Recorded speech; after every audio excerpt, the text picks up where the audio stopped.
Through 5 weeks of the season, the Carolina Panthers sit at 0-5. They're dealing with a rash of injuries to key players, and they don't own their first-round pick in next year's draft. Despite all of that, Frank Reich says it's not a rebuild. But should it be? We'll talk about it right now on Locked On Panthers. You are Locked On Panthers, your daily Carolina Panthers podcast. Part of the Locked On Podcast Network, your team every day.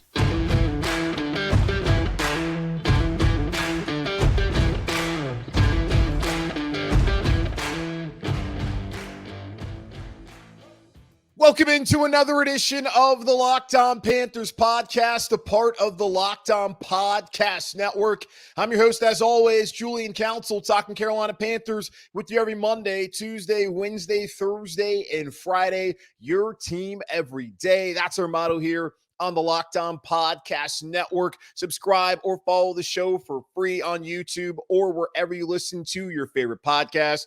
And be sure to follow me, Julian Council, on Twitter at Julian Council, where on Wednesdays throughout the rest of the regular season, I'll be answering your weekly Wednesday mailbag questions either at me or DM me on Twitter to get in on tomorrow's edition of the weekly Wednesday mailbag right here on Locked On Panthers. Today's episode of Locked On Panthers is brought to you by Game Time. Download the Game Time app, create an account, and use code LOCKEDONNFL for $20 off your first purchase. Last-minute tickets, lowest price guaranteed. The Carolina Panthers sit at 0-5 through the first 5 weeks of the 2023 NFL season, coming off of a road loss against the Detroit Lions where they lost 42-24. And let's be honest, that game was over after the Carolina Panthers were down 28-7, turned the ball over 3 times, resulting in 21 points off of turnovers for the Lions on Sunday afternoon at Ford Field. We'll talk about whether this should be a rebuild, as Frank Reich, head coach of the Carolina Panthers, said on Monday in his day after press conference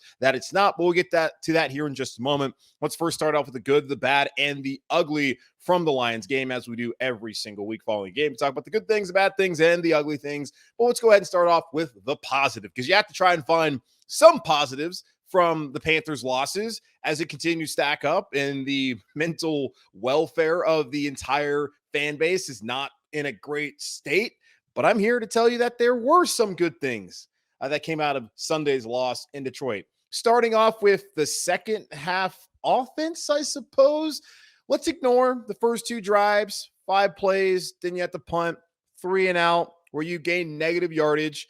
But the last 2 drives, albeit in garbage time, the Carolina Panthers had a 7-play, 75-yard drive that ended with an 18-yard touchdown pass from Bryce Young to DJ Chark. Then you look at the drive after that. Carolina Panthers went 13 plays, 75 yards, and that ended in a 1-yard touchdown pass to Adam Thielen, who went over 100 yards on the day. So that's another good thing on Sunday from the Carolina Panthers and their offense. They scored 3 times, all on 75-yard drives. In the first half, it was a 14-play, 75-yard drive that went 7 minutes and 5 seconds. A key response into that game where then the Carolina Panthers got a stop, turnover on downs. Then, unfortunately, Miles Sanders fumbled the football. But the Panthers showed an ability to get down the field and put together good drives and score touchdowns. 14 plays, 13 plays, 7 plays. It is possible. They can do it. You saw it on Sunday. Now, only one of those was when the game was still in the balance, but still, got to take some positives. Carolina Panthers did not sit there and quit. The first team offense went out there, put together 2 touchdown drives to end the game there on Sunday in the loss in Detroit. Another positive comes from the rushing offense. Now, I talked about it yesterday. I wasn't all that impressed, but upon further review, all right, they did a much better job than it looked like. 23 rushing attempts for 99 yards, 4.3 yards per carry. Still not overwhelming, but Frank Reich, the head coach of the Carolina Panthers, did say on Monday that he felt that they ran efficiently against the Lions, would like to run more. The problem was they fell behind 28-7, couldn't really afford to run the football as many times as they would like to, and they went up against the number 1 rushing defense in the NFL. The Lions are only allowing 60.8 yards rushing per game against their opponents for the first 4 weeks of the season. They gave up 99 against the Carolina Panthers, so positive there. Still, the Lions have not allowed a team to go over 100 yards in a game. The Carolina Panthers came close and may have gotten there had they stayed more competitive, not turned the football over and shot themselves in the foot early on in that game. and had the game basically over in the second quarter. But Frank Reich felt good about that. Thought the offensive line blocked well in the run game. Cade Mays had to come in for Chandler Zavala. An update on him momentarily on the show. He had to come in for Chandler Zavala, and I thought Cade Mays went out, looked fine. They were at left guard. So that's a positive for the offensive line, the run game, and for the Carolina Panthers as a whole to have a better second half offensive performance, especially in the final 2 drives of the game, and to be able to run the ball effectively against what is right now and was heading into the game the best rushing defense in the National Football League. Over to the bad, talking about the run game and one player in particular. Miles Sanders has not been good for the Carolina Panthers through the first 5 games of his Panthers career. So far, he has 61 carries for 190 yards, and that's 3.1 yards per carry, also has a touchdown. Compare that to Chuba Hubbard, who has about half as many carries, 35 carries for 154 yards, only, let's do the math, 36 yards less than Miles Sanders. He has 4.4 yards per carry, 13 first downs to Miles Sanders, 9. Chuba Hubbard has looked like the more explosive player. He's looked like the better player and the better option for the Carolina Panthers running the football. Even the rushing attempts that have gone to Laviska Shenault, who had 5 carries for 27 yards on Sunday, have looked better than what Miles Sanders has given the Panthers. Now, let me say this too. I don't think he's healthy. Clearly, the fact that he missed all the preseason with a groin injury, the fact that groin injury has popped back up on the injury report the last 2 weeks, that has had him limited in practice Monday, Thursday, and Friday of the past 2 weeks, and the way he's performed the past 2 weeks and all season long, he's banged up. I don't know when we're going to see the Miles Sanders that we saw last year in Philadelphia, if we're going to see him at all. But right now, Miles Sanders is not helping his football team. The Carolina Panthers are able to run efficiently and effectively against the Lions, and they've had success in the past running the ball.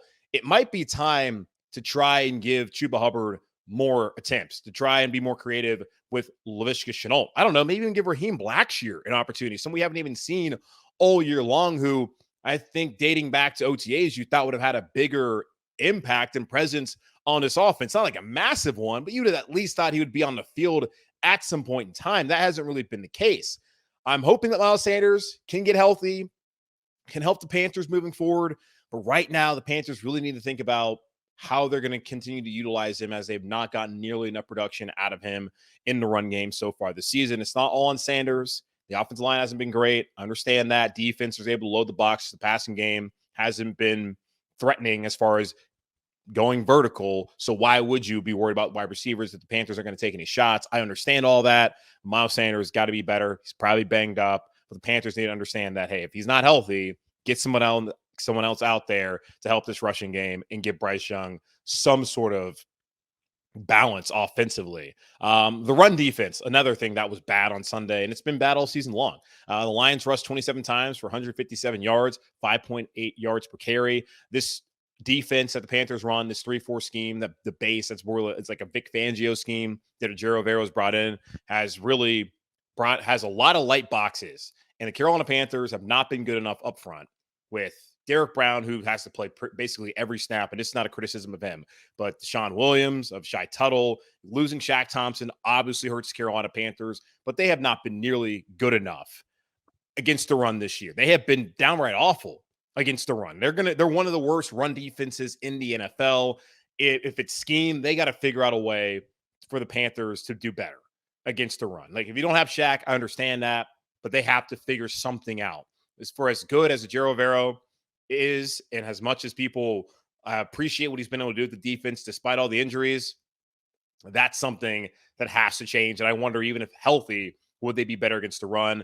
So far, they're allowing teams to produce successful runs on 48.6% of their attempts, which is third worst in football. They also rank 30th in first downs allowed with 42. They're last in both touchdowns allowed with 9 and yards after initial contact per rush at 2.42. Those numbers from Bill Barnwell of ESPN.com. That is bad.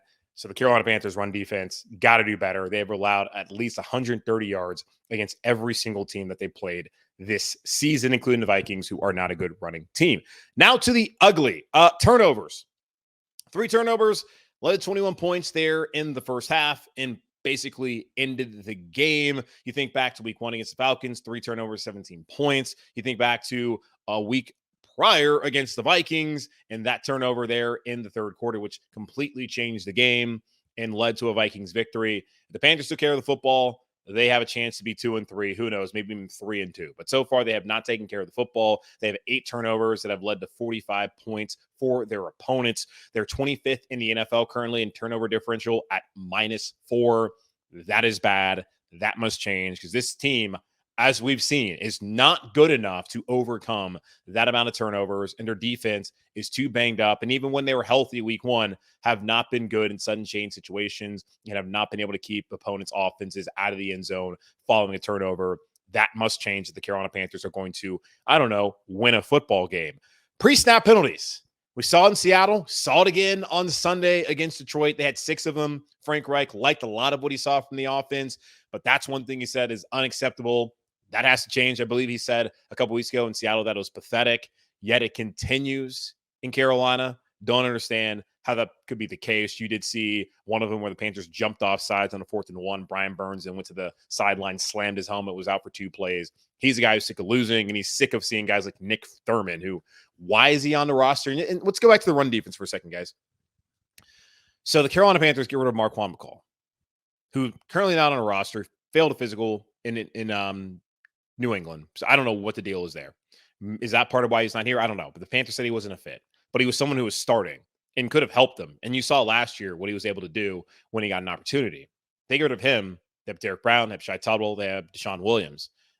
But the depth has still been Nick Thurman and LeBron Ray. And you wonder why the run defense has been that bad. And you see Nick Thurman, who has not done anything positive for the Carolina Panthers, having a procedural penalty. That has to stop for the Carolina Panthers. Again, if they want to, win a football game. And one final thing, the spread. The Carolina Panthers are not just 0-5 overall. They're 0-5 against the spread.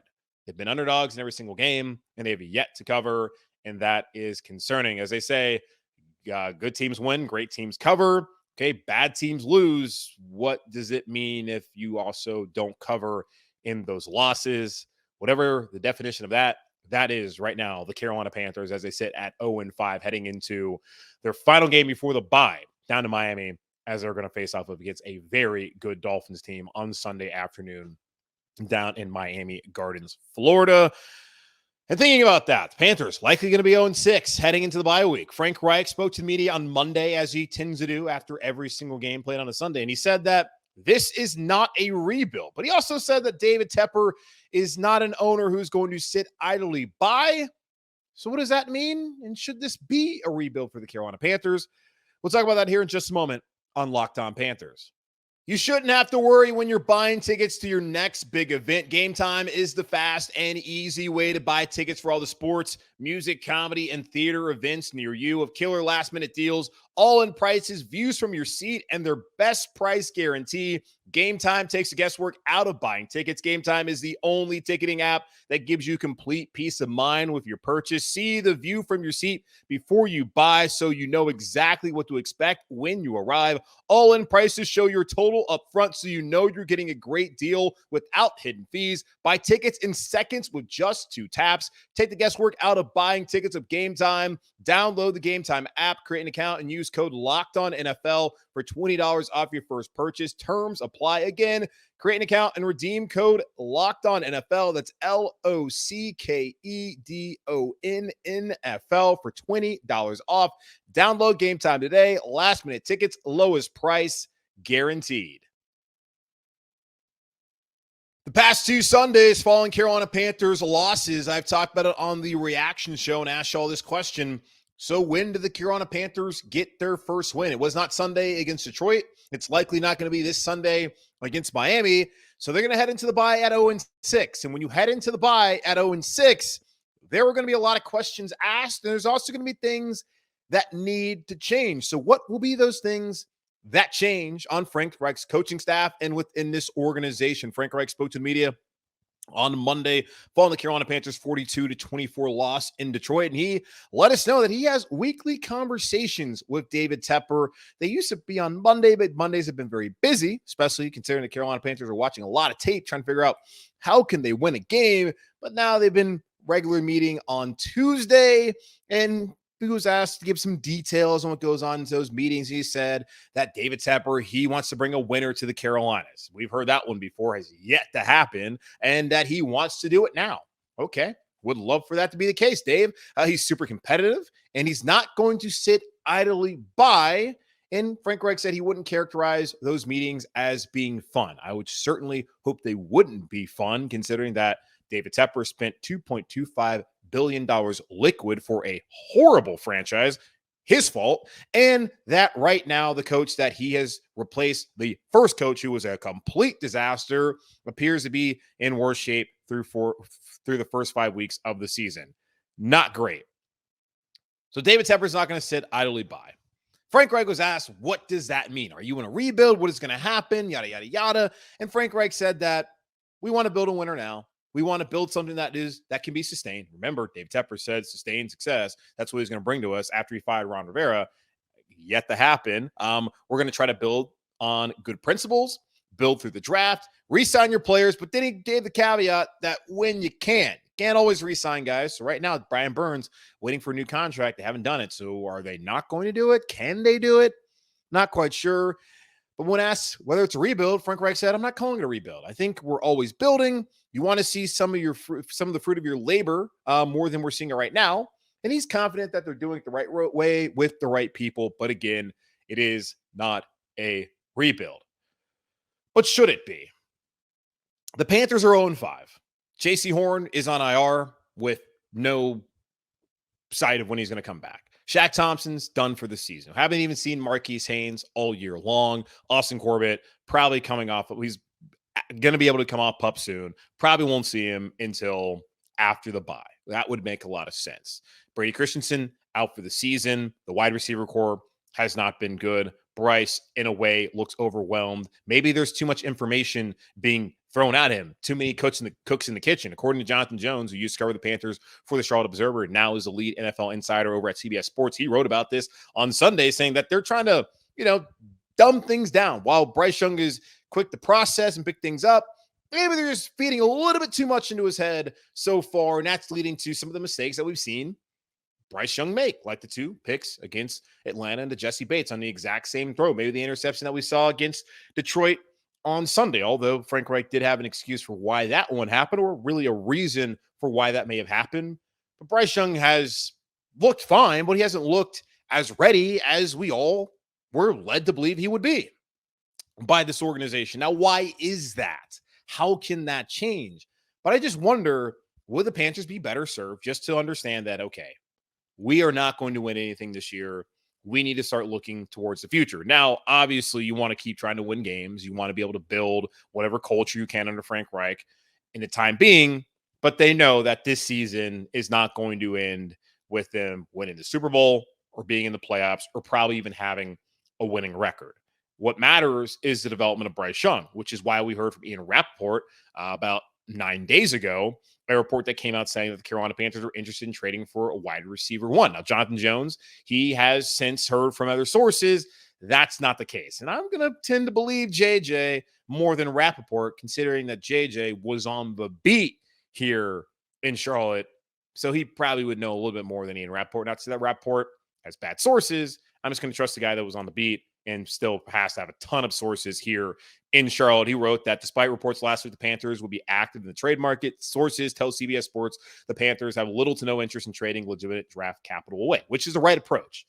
The Panthers had a chance to go out there and to potentially get a wide receiver 1 in the offseason after trading DJ Moore, and they didn't do it. They had an opportunity to go get guys like Nuke Hopkins, and they weren't interested. They were fine with Terrace Marshall, with DJ Chark, rather, with Adam Thielen, Jonathan Mingo, in this group of wide receivers. Hayden Hurst, throw him in there as well. They were content with this, and we've seen so far how that's worked out for Bryce Young, Frank Reich, and his Carolina Panthers offense. Hasn't worked out great.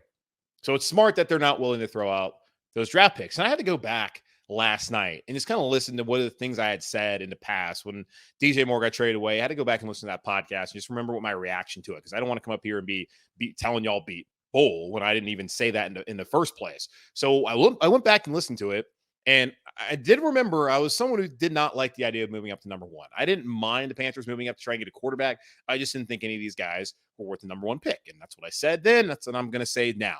And also, when they moved up to number 1, what really was the sticking point for me was the fact that they gave up DJ Moore, which probably was a sticking point for a lot of y'all in seeing how DJ played on Thursday. I didn't watch it. I'm not going to watch Thursday Night Football unless the Panthers are playing, but you put on Amazon Prime. I'm not going to watch NFL, but he had a great game apparently. And that, of course, led a lot of people to DM me being like, damn, wish we still had DJ Moore. The Carolina Panthers put Bryce Young in a bad situation by getting rid of a very capable, good wide receiver. And now they're sitting here wondering, should they trade for one? But now Jonathan Jones is saying that they're not going to trade for one. It's a matter of what are you going to do? You're at a fork in the road. You're going to go left. You're going to go right. What direction are you trying to take this thing into? Is Scott Fitterer still going to be your general manager? Is Frank Reich still going to be your head coach? Is Frank Reich, who says you want to be in a rebuild, what if they need to rebuild? Is he fine sitting here and having to develop Bryce and also understand that some of the guys that you have here, like Brian Burns, maybe you can't pay him, got to let him go. Jeremy Chin, who barely played on Sunday, maybe you got to let him go since you're not going to utilize him. Do you maybe try to trade some guys, get some picks for the future? I don't know what they should do. It's a product of 3 bad years of no direction to where I love the process of, okay, let's get an experienced head coach, an experienced coaching staff, and go get our quarterback. I appreciate the conviction that they had in going up and getting Bryce Young. Now, I didn't believe that he or CJ Stroud or Anthony Richardson were worth the number 1 pick and giving up DJ Moore, but that's what the Carolina Panthers wanted to do, and I appreciate them at least having a plan. I appreciate the steps that they took towards being aligned and things making sense. The last couple of years during the offseason, things just did not make sense for the Carolina Panthers. So while I appreciate that, we're seeing a lot of the mistakes of the past coming home to roost, where the Panthers have a quarterback now, but they've had to give up Christian McCaffrey and DJ Moore in order to have the assets to get him. And now you're in a situation where you have your quarterback, but you don't have the weapons around him. You felt like you had the offensive line, but Icky hasn't played all that well this year. You lose Brady Christensen for the year. Austin Corbett hasn't played. So the offensive line has taken a step back. And really, a part of it is no fault of their own and of the Carolina Panthers organization. You have a defense that you would think would be ready to go. They've had untimely injuries this year. But now you're to the point where you got to figure out what you want to do with J.C. Horn, his 5th-year option. You need to figure out whether you're going to pay Brian Burns. Are you going to pay Derek Brown? Are you going to keep Jeremy Chin? There's so many questions there where that's a unit that's ready to compete. But the Panthers made so many mistakes in the past offensively that the offense is still nowhere near being on that same level when healthy, when you look at the defense. So again, should this be a rebuild? How far away are they really from contending? Because they don't seem to be very close. And even putting in Bryce Young, you're seeing that the receivers have a long way to go. The running game has a long way to go. Health on the offensive line would certainly help this team. Defensively, they can't stop the run, so they need to be able to figure that out. So there's a lot of questions that remain. Frank Reich says it's not a rebuild, that they're always building, but what are you building towards? And when are you planning on getting there? That's what I'm trying to figure out. Because right now, just looking at it, for being honest, like we talked about 36 months, man, you got 3 years. The expectations really shouldn't be placed until year 3, allowing Bryce Young to develop. You need to give him guys that he can develop with, that he can have in the future. You look at the offense, like who are the long-term players of the Carolina Panthers? It's not Thielen. It's not Chark. Mingo, maybe? I don't know. You can't really say confidently any of the receivers are. Any of the running backs are. Offensive line, you would like to say Icky still. I guess, I don't know about Bradley Bozeman. He has a 3-year deal, really probably like a 2-year deal. You don't really know who the long-term people are around Bryce Young. That's a bad problem to have. Maybe it's a good problem to have. But there's so many things that the Carolina Panthers have to get right moving forward after getting so many things wrong that it just makes it even that more difficult to be that sustained winner that they want to build here in Carolina. And I have to wonder, is Frank Reich going to be able to stick around long enough? Does Frank Reich even want to go through that if that is the direction the Carolina Panthers believe that they should go in? So we'll see. It's not a rebuild, but it may well need to be a rebuild. We'll talk about that plenty throughout the rest of the year. Of course, during the bye week, that will make perfect time to go out there and discuss more of that in detail. Frank Reich, again, y'all spoke to the media on Monday. I'll go over some of my takeaways from what he had to say on Monday afternoon here in just a moment on Locked On Panthers. Snap into the action this NFL season with FanDuel, America's #1 sportsbook. Right now, new customers get $200 in bonus bets guaranteed when you place a $5 bet. That's $200 in bonus bets, win or lose, no matter what it is, whether you're betting on the NFL, the NBA, that's going to start off soon, the NHL, and of course, the Major League Baseball playoffs. If you're thinking about joining FanDuel, I can't think of a better time than right now to get in on the action. The app is so easy to use. There's a wide range of betting options, including spreads, player props, over-unders, and more. So visit FanDuel.com/locked on and kick off the NFL season. FanDuel, official partner of the NFL. Panthers head coach Frank Reich had more to say on Monday, other than the fact that he does not believe that is a rebuild. We can question whether it should be and whether it actually is on our own time. But right now, we'll get into some of the other things he had to say on the Monday. The most important thing that he had to tell us was the update on Chandler Zavala. I did see it was Tom Pelissero, the NFL Network, came out on Sunday evening and did say that Zavala was discharged from the hospital and was able to travel back with the team, which is positive news. A very scary moment there at Ford Field in Detroit, where Zavala, very, innocuous play, looked like any other play you'd see in the NFL, but falls down, not moving. They bring out the board, take him off on a stretcher, puts his hand up, thumbs up. That's always great to see, but you don't know what it was. And it turned out that it's just a really bad stinger. So that is the fortunate news. They'll see how he progresses throughout the week. And there's a possibility that he plays against Miami. I have a hard time seeing a guy play 1 week and then be right and get stretchered off and come right back. Let's just wait till after the bye with Chandler Zavala. You're not going to win anyways. I think good opportunity for a guy like Cade Mays. Maybe even get in on Nash Jensen, some opportunities there at guard. So Chandler Zavala travel back with the team. Again, they'll see how he progresses. It's just been described as a really bad stinger. That is great news. I know Leighton Vander Esch, I watched the Sunday night game where the Cowboys got stomped by the 49ers. He also had a neck injury. That's always concerning with this game. And just, God, it's your neck, God. So good to hear that Chandler Zavala is doing well, considering what it could have been. And then Frank Reich just stopped with the game as a whole. Just the 2 turnovers and that were back-to-back. That was what changed the game and blew any sort of momentum that they had. And I talked about that yesterday to open up the show. The Panthers, they are down 14-0. They get a key stop after scoring a touchdown on a great drive. You think about all the offensive struggles, that's progress right there, where you go 14 plays, 75 yards, methodical down the field, 7 minutes, 5 seconds, score a touchdown. Loved everything I saw from that drive, especially some of the key third downs. So you give them credit for that. Your defense, gives up a couple yardage, but then they get a stop. The Lions kind of hurt themselves. Sam Laporta not catching that football right off his fingertips, and then Jared Goff just not make a read quick enough. The Panthers get a stop. Then the very first play, it's a fumble. You just can't have that and not kill the Panthers. And then the Lions go down. They have 10 plays, score a touchdown. Then Bryce Young throws an interception. Speaking of interception, Frank Reich said that the wide receiver, he didn't run the proper angle on the route, and that brought the cornerback back into play. And it wasn't really on Bryce. Bryce was already committed to the throw, so the receivers got to do a better job of running the route. Well, Frank also said he wasn't trying to blame the receiver. Either way, quarterback, receiver, they both did not execute in a proper way on that play. That led to an interception. Then on the very next play, Ben Johnson dialed up some sick stuff and they scored a touchdown right then and there. It's 28-7. Ball game.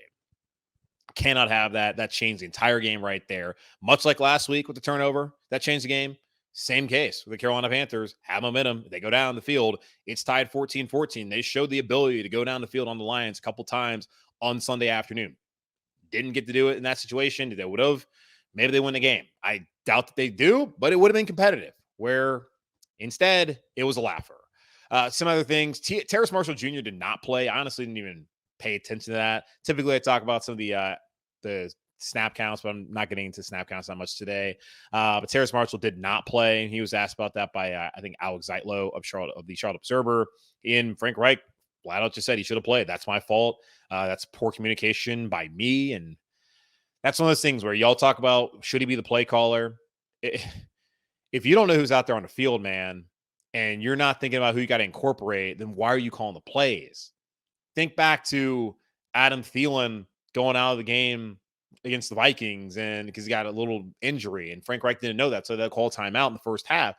You have to be more aware of these things. So does it make more sense for you just to step back and let Thomas Brown call the plays so you can have more awareness of what's going on. Like, that's just unacceptable for a seasoned coach like Frank Reich, who has called plays in the past, calling plays right now, to not be aware of who is on the field, and also to not be aware that a guy that should be a part of your game plan is not a part of your game plan at all. Terrace Marshall has a career day with 9 receptions against Minnesota, doesn't play at all.